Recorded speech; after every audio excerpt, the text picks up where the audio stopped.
You ever walk into a bathroom after some of your shit? It fucking bothers you. You look at them like, you dirty fucking bitch, light a candle. Get the fuck out of my face. Dated this chick because I was married. I dated a chick that I was married to a chick that one night, by mistake, I popped it in her muffler. By mistake? Like that's what every guy says. At 3 in the morning, I went for a piece of ass and I put it in the wrong hole. By mistake. And the next day she was furious. She woke up and she's like, I bled from my asshole. Wait a minute. Thing. So I was married to that. Wait, can we discuss that for just 1 second? Hold on. So you accidentally put it all the way in there? Like she didn't say anything like halfway in, like, hey, wrong, you're in my ass? I don't fucking She didn't want to ruin And then the she mood. woke up in the morning in pain and didn't realize, like, she didn't say anything the night before? I don't even remember. I'll never forget that the next morning she said something to me and she wasn't happy for a few days.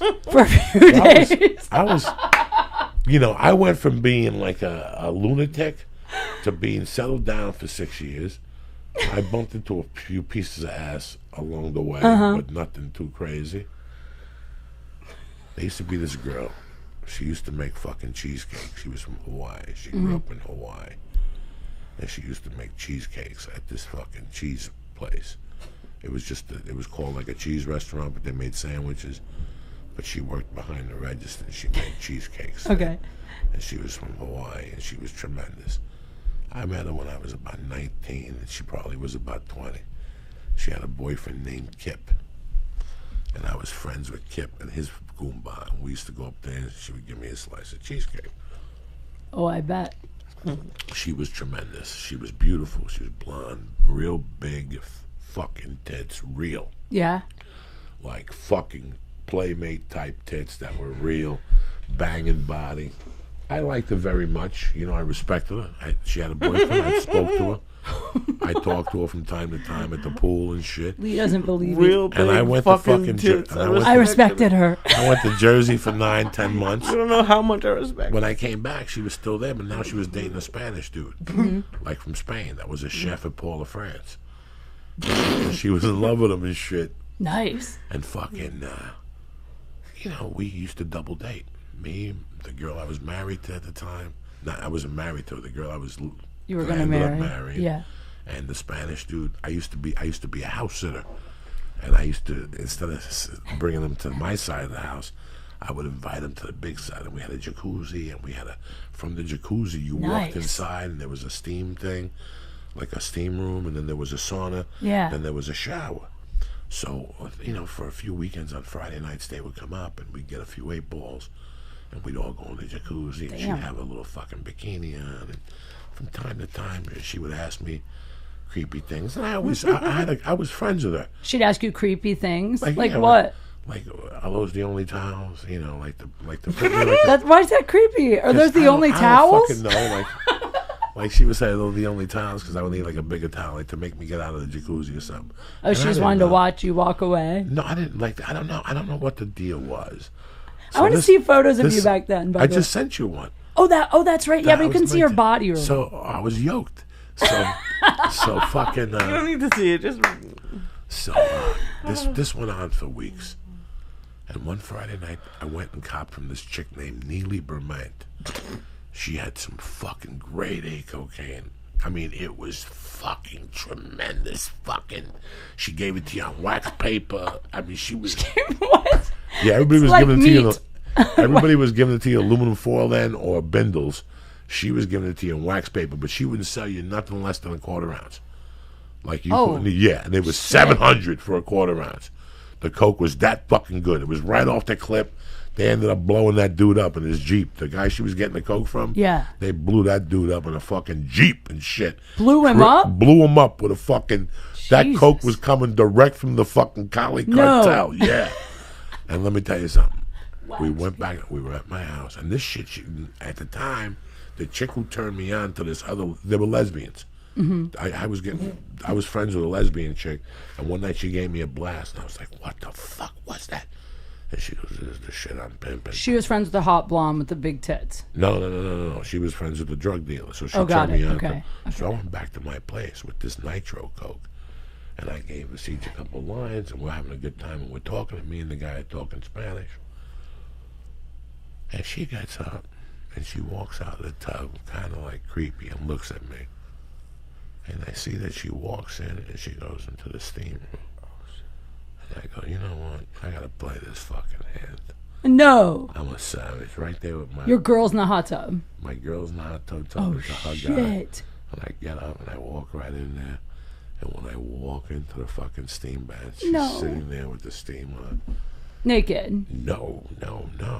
She just had a towel on. No, she had nothing on, just a bikini. And she goes, what are you doing here? I go, I need to cool off too. I need to warm up too. It's kind of getting cold. She goes, I know. And when she said cold, for some reason, I looked down and her nipples were hard.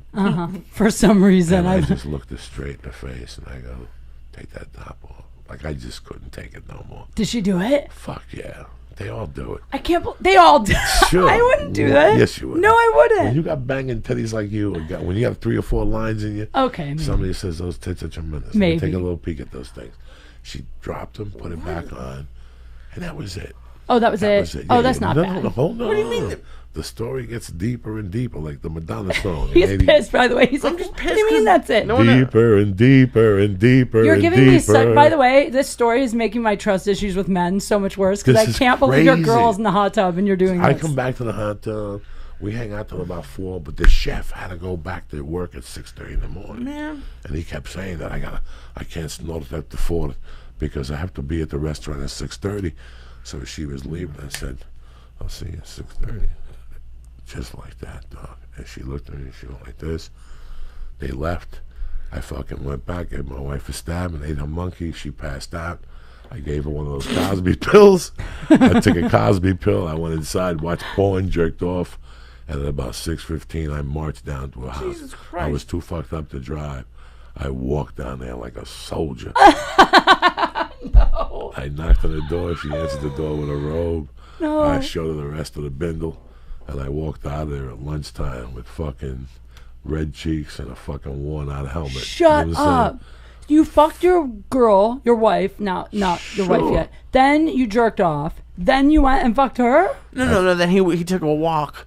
I took a walk to get the testosterone coming back. About a mile walk. God. I walked a mile to eat How her old were asshole. you? I don't understand that. How are you going to justify that to your wife? I was 21 years old. Well, he wasn't married yet. No, I wasn't Well, married. no, I'm I saying was like his car was there, but he took a walk. Cat quick. That was a savage, dog. Jesus. I walked back in at lunch. She was still sleeping. My wife went to bed at 6, coked up. Oh, so she was asleep at lunchtime. She wasn't my wife. She was my girlfriend. Girl Let's at the get time. this straight. Then you married. I was 21 and Yeah, she you was weren't married fucking yet. 20. Yeah, you were kids. We were kids. It's fine. Holy shit. I just the walk. But I thing. walked down there. Listen, when you're 21, you get 19 hard-ons, not to mention the blow. And she was beautiful. I mean, just looking at her. I love that. That makes She me... answered the door with a fucking robe on. Yeah, I just walked in. We started making out. Did she know you were coming? Did you call her? No, I told her on the way out. I looked at him and he kept saying, You winked? I have to be home. I have to be at Paul LaFonce at 6:30 in the morning. Hold the phone. So I looked at her and I go, I'll see you at 6:30. And she looked at me, she went like this, and I was like, oh shit, this was easier than what I thought. This is... At first I got really paranoid. I thought the boyfriend was gonna call me and say, did you tell her you were going to come over at 6:30? I just said see you at 6:30. And that was the end of it. Damn. But she made the best cheesecake. So every night, as soon as we're about to eat, we hear.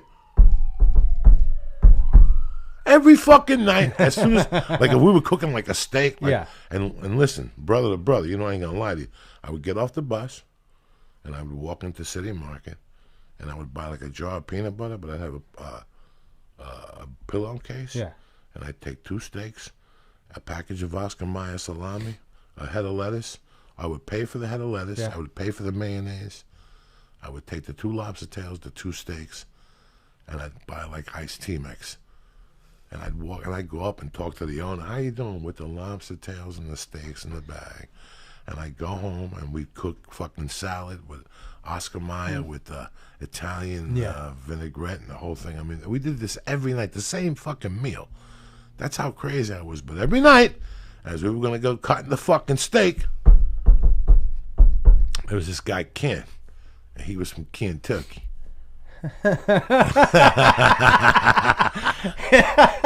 And he just showed up. Ken always just showed up. Oh my goodness, is that a steak?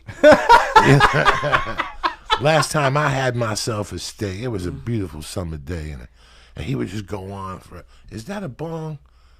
Is that, man, I haven't smoked marijuana in so long, my lips are starting to get, and he would have an anecdote for everything. Everything.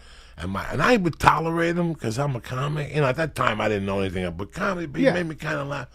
But my buddy didn't fucking like him at all. And he would always say, fucking Ken, what the fuck? You know, get the fuck out of here. And I go, you know. Yeah. So this went on. No one would knock on my door. That's crazy. No. He lived upstairs, and he always wanted to know what you were doing. Yeah. And he always invited you to something. Man, there's a party up in the bar with the band's cracking. You know, we'll go up there, pick up some bitches. But when you got up there, he always left his wallet at home. There was always a dilemma with Ken. There was a by the way. Ken didn't bother me at all. And this went on for about a year and a half. And I liked Ken. So one fucking day, now, we lived in the basement, and Ken lived, it's like the office under here. And he lived in the office on top. And there was a balcony. And one day Ken comes in, and he shows me, he goes, let me show you something. Yeah, and he shows me his brand new helmet. Helmet? Yeah, like, well, helmet. And he goes, yeah, didn't I tell you? Like football helmet? No, I'm a bicycle rider, man. What do you think I go on the weekends? I ride bicycles. And he's telling me all this shit about his bicycles, and he shows me his new 10-speed with his fucking cleats and how he's going to run up and down the hill. So I said, where'd you get this? But he's telling me it's a $3,000 bike and all this shit. And I go, so come downstairs, tell me about all this. Yeah. So I go, tell me about this fucking thing. And he goes, well, my granddaddy passed, and he left me like 20 large, and you know, he left me a note to enjoy myself, and I reckon I enjoyed myself, and I bought a bicycle and a helmet and goggles, and I bought some dessert, and I bought some groceries, and I said, so, Doug, what's the story? Nothing for Uncle Joey. A little something, a bag of weed, something. I mean, 2 years. Yeah. This was just like, and I didn't, the other guy would get mad. Thought the guy could He's been coming to your place for 2 years. 2 years. Every fucking day at 6:30 on Sundays, and not even a rolling paper. And then he would go home to Kentucky. You wouldn't see him for a month. So I just asked him one day, I go, Kentucky, what's the story? You know, buy a bag of dope, bring it down. He's like, man, I can't do it. I only got like $800 left. I go, you got $10,800 left? He's like, oh yeah, I bought this badass jacket. I'm wearing it tonight. Right. And I'm like, oh really? I go, well, dog, get a steak for me and Jimmy. He goes, nah, man, those days are over. And he just blade out and insulted us. And Jimmy's like, we should just beat the fuck up. I'm like, no. Let's let him go out. Oh, yeah, because he had that bike there, didn't he? No. I was going to take the rest of his dough. I know he was cheap, and he wasn't going to take it all. He was going to hide it. And because I had just insinuated to him that he should, Jesus Christ, buy a fucking bottle of beer. Yeah. And he got all offensive. And that's when he left. And I was like, you're right, Jimmy. He goes, I told you he's a piece of shit. I go, all right. And Jimmy didn't say nothing about it. And I stayed up. I waited for this motherfucker to leave. It was a Friday night. I heard them woo and fucking get in the car and go to Aspen. They were going to Aspen. I went out there and made sure they got on the road. And I went right to work. I wanted to see if his windows were open. Nothing. The ones in the kitchen. I was like, God damn. I had to go around the back. He lived a level up. Thank God I was in shape. I took a couch. I put a chair on top of the couch. Did you go up the balcony? Oh, you know I did, motherfucker. I put the thing on top of that. And I fucking climbed up to the balcony, and sure as money, he left the sliding door open. Or maybe not. I think I had to go in there. I was that good in those days. If you had an apartment in that complex, yeah, I was getting in. I knew all the ins because I practiced on my own apartment. Who the fuck you think you're dealing with? Yeah. Me and Jimmy was an engineer, so he gave me every angle. I had every way to get into every door. You practiced on your own apartment. Every door. I had every door down. Any door you had. We had a tool to get into any door in that complex, whether the key was on this side or the key was on that side. I had the master to the top. Fucking genius. We knew how to slide the fucking door out. If you had 2 kilos or something, I'd slide the whole sliding window up. You know me. We knew all that. Like, we were prepared for all that. Plus, I had a dude, whenever it was an electrical situation, I'd go to him. And he'd tell me exactly how to fucking kick a system down, what it was, how to do it. I was in a different realm when I was up there at 19 because this was what I wanted to do. Yeah. And now, here I am in it. I was in it. I had 2 different ways to go in your house. The stuff around but I was shitting him where I lived. That was the first lesson I was learning that I was getting, there was A, B, C, D, then E, F, there was like 6, there was like 9 or 10 buildings. I was getting 1 person in every building. But they were all semi-coke dealers, so nobody could say nothing. Right. I wouldn't get them for a lot. I would set them up for like a 3-day boom, boom, boom, boom. Once ski season came, you're out of the house. Wait, you didn't take everything? Why? Well, who are they going to call if they're selling coke? So let's pretend you got 3 ounces of coke in the house. Yeah. I go to your house and take a ½ ounce of the clean stuff. So when you come back from skiing, you're like, what the fuck happened? I had that much time. So what'd you get out of Ken's apartment? So out of Ken's apartment, but Ken's apartment was tough. He knew. At that time, nobody knew what I was doing, but he had an idea. He fucking knew. He used to tell me, man, somebody around here is burglarizing these apartments. I don't know, yeah. And I would go, that's fucked up. And then I went into his pad. I mean, everywhere. The bicycle, I looked behind the bicycle, there was a pouch. Yeah. I looked everywhere. The closets. I went downstairs, and I'm like, fuck, I didn't look in the bathroom. And I went right back upstairs. I left the door open because I would hear him, and I'd lock the door and then jump out his back thing. It wasn't, in those days, I didn't care about a 10-foot drop. I was only 195. Mm-hmm. I could do a 10-foot drop all fucking day. So I said, fuck it, let me go to his bathroom. I went into his bathroom, looked in the shower, looked in his slippers, the fucking door. I opened up the candle. Nothing. He's got pills in that thing, but he's got those cans of Band-Aid. Yeah. A little can of Band-Aid, Lee. Yeah. You know what I'm talking about? Yeah. Look at Lee. You don't even know. You know what the can of Band-Aid looks like? Now it's cardboard. Yeah. But back But in it was the like day, it aluminum. was metal. Yeah. No, The hard one. Yeah, they're the tin. And back in the day, they didn't have the tin. It just sealed. Yep. Bro, I opened it up.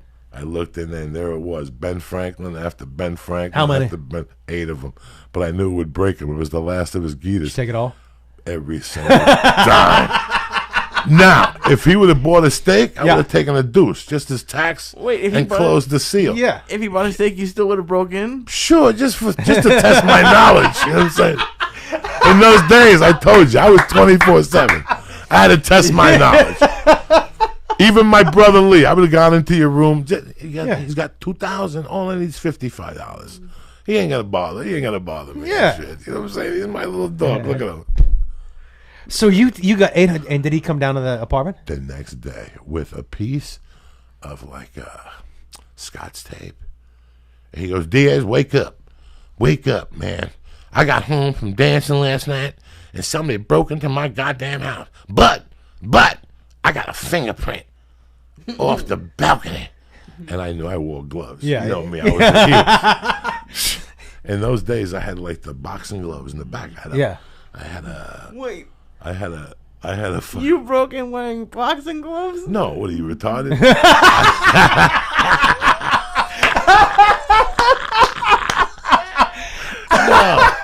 No.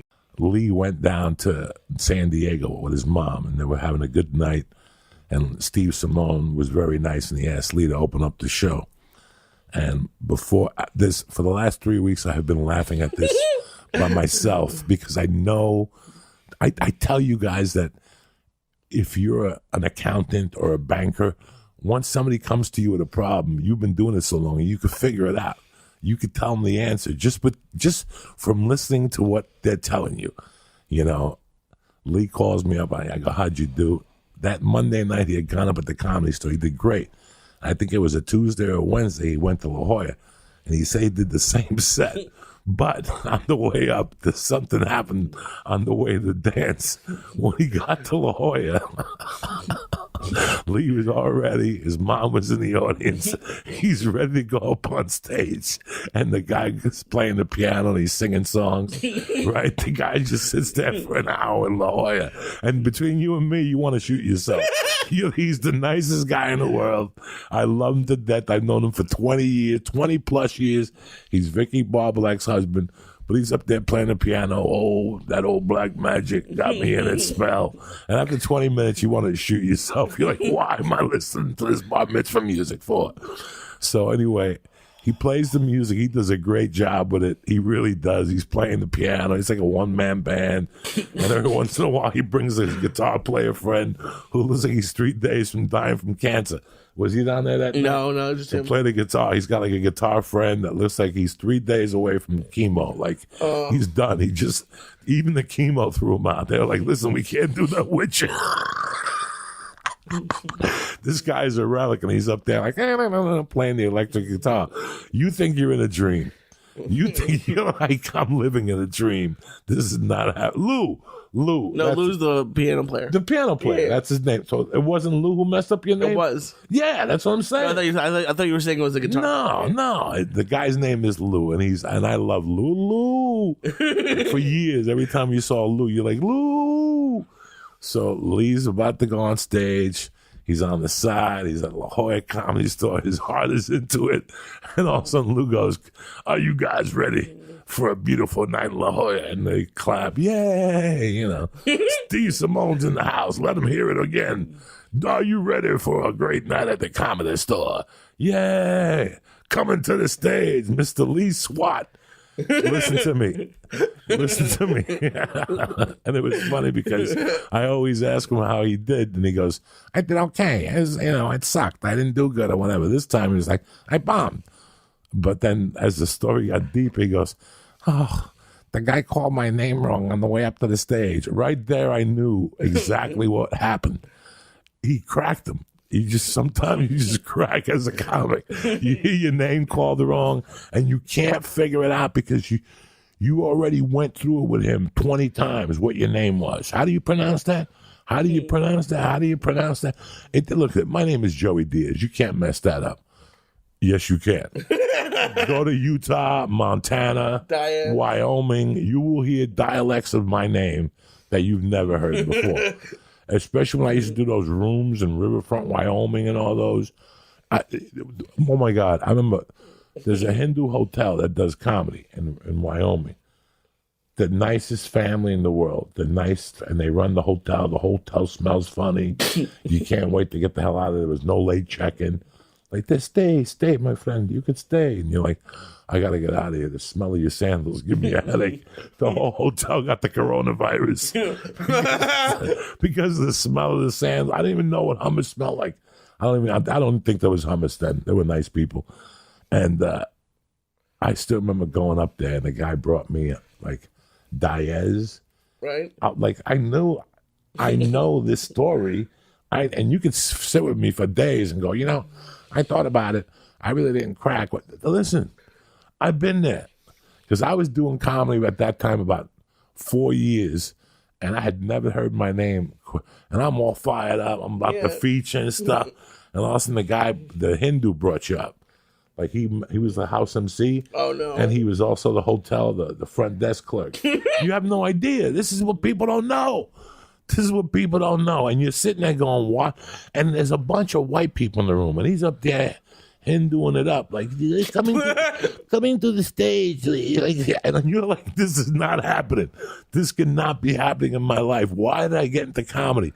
And all of a sudden, the guy just hacked up my name. Like, this man, his name is Joey Diaz or something. And as soon as I heard Diaz, it's like disease. I went up there and just died a slow death. I remember I ran upstairs and packed my bags and I ran the hell out of that hotel. I didn't even spend the night. Oh no! I drove. Like I couldn't get over the bombing, and I couldn't get over the smell, and him calling me Diaz. Where did he get disease? The diseases. So people have no idea how fear. Like, you have to be so cool to cover up your. Like I might go today because I'm hungover. Yeah. I'm hungover, just sleep hungover. Yeah. I did an edible the other night that was so fucking strong that my wife woke me up at 20 to 2 on the couch. And I thought, she goes, you had a look on your face like I was a demon. I go, bro, I passed out and was dreaming about food. You were? Like when she woke me up, I was like, oh my God, thank God you woke me up. I was having a dream about shit. She went in the kitchen and filled up a water bottle at 20 to 2. And I walked straight to the kitchen, opened up the fucking cabinet, and there was a half a jar of Pringles. I just started Pringling it. I just ate the fucking Pringles. Then I made a ham and cheese sandwich. I ate that, and then I went right to bed. I was so fucking high. Like the next morning, I woke up and I saw the American cheese. Because when they slice at the butcher, he puts paper in it. And I saw it. I go, who ate the cheese last? I go, oh my God. I ate the fucking cheese last night. How strong was the edible? 100 milligrams. They're stronger than death. Oh my God. I took 2 of them to New York to shoot this movie. And I took one of them one night when I had insomnia. Slept like a baby. And then the other night I took on the flight back. You took the 100 milligram on the flight back? On the flight back. And I started freaking out that the plane was going to go down. And then they pulled the plane over to the side because of the rain in the Midwest. And they kept saying, if we don't leave in 30 seconds, in 30 minutes, we're probably going to have to cancel a flight till tomorrow morning. I'm high as a fuck. And I'm thinking, maybe I took the wrong plane. I switched. And maybe because I was supposed to leave Saturday morning. You're out of your mind at this point. Out of my mind. I'm an hour in with earphones. The plane was at the gate for half hour, and they made the edible go up. And then we drove around all over fucking New York City with Kennedy Airport. We were cutting off Ubers. I'm like, where the fuck is this plane going? And I saw little Arabs pulling over to the side. Fuck you. I'm trying to drive Uber X. We're in that fucking plane. After a half hour, I'm thinking we're in the air. This is how high I am, Tom Segura. Jesus, man. Now, DirecTV, Mint, JetBlue has the DirecTV. Yeah. So I'm not watching the TV. I'm focused on the radio, and I'm thinking we're in the air already. And I open up, and I see 20 other planes. I go, where the fuck are we? We have been driving for an hour. Seriously? I don't know where he went around Kennedy Airport. We're flying around for fucking an hour. And I'm like, where the fuck is this pilot going? I thought we were in the air already. I swear to my daughter's grave. I was so high, I thought we were in the fucking air. I took 20 milligrams on my last flight to New York, and that was too fucking much for me. Really? 20 milligrams will do something to you? Do something. I took 50 on the flight there. Nah, I was man. fucked up. I was fucked up, dude. Those little stars, those green stars that I bought, the 10 milligrams a piece. Yeah. I took, because I bought those too. You control your high. Yeah. The capsules, Tripoli. Thank God. Tinfoil Podcast, give him a shout out, my man Sam Tripoli. I called him Sunday. Fighting crime. And I go, Tripoli, I need another bottle of those things. He showed up with a case. A case. They're good. Sammy, he gets down. So fucking now we're on the guy goes, all flights going south are available to take off, but all flights going westbound are stuck. We're on hold until they open up. And now this edible's getting stronger and stronger. And now I'm thinking to myself, I was really supposed to leave at 5:33 in the morning and get to LA at 8:30. That was my original flight. But being the fucking pig that I am, I gotta get out of here early. I wanna be home in the daytime for her tomorrow. Yeah. Instead of getting home tired, let me get home. I'm on that fucking plane, Tom Segura, and I'm like, I was okay. This is how people die. This is how people die, and this is how people lose bets. All week you wanted the Mets. At the last minute, you call the Yankees, and you lose. The Mets were going to win. That was your first fucking option. Why'd you switch? Yeah. So I started thinking that way. And I'm like, holy fuck, this plane's going to go down. And I started thinking about my daughter, Lee, my family, my friends. I was that high. Damn. And I'm like, how can I get off this plane? And all of a sudden he goes, all right, we've been approved. And I'm like, God damn it. And as the plane was taking off, I go, I can't even listen. I was so high, I couldn't even hear music no more. Yeah. Like the music was making me panic. So I took the earphones off, and I go, I'm just going to watch TV without the sound. Yeah. So what a mistake. I pressed CNN and desk, and it shows the plane went down off Guantanamo Bay. Oh, fuck. And at first I'm like, and I'm like, oh, fuck it. A plane went down tonight. I'm good. Yeah. You know what I'm saying? Yeah, he took my place. He took it, yeah. You ever walk into a bathroom after some of your shit, it fucking bothers you. You look at them like, you dirty fucking bitch, light a candle. Get the fuck out of my face.